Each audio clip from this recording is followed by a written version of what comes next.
പുതിയ സാമ്പത്തിക വർഷം ആരംഭിക്കാനിരിക്കെ വാഹന ഉടമകൾക്ക് ഒരു പ്രധാന വാർത്ത.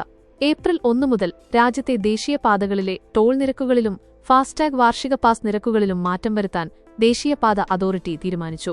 2026 മുതൽ 27 വരെ സാമ്പത്തിക വർഷത്തേക്കുള്ള പുതുക്കിയ നിരക്കുകൾ പ്രകാരം യാത്രക്കാർ കൂടുതൽ തുക നൽകേണ്ടിവരും.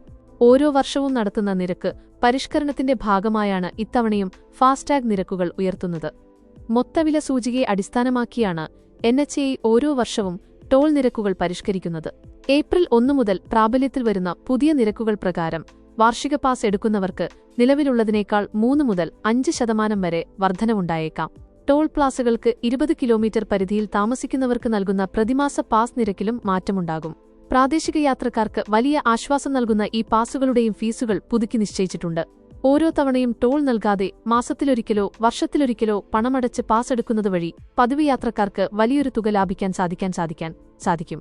ഫാസ്ടാഗുള്ള വാഹനങ്ങളല്ലാത്തവ ടോൾ പ്ലാസയിൽ ഇരട്ടി തുക നൽകേണ്ടിവരുമെന്നതും ശ്രദ്ധിക്കുക.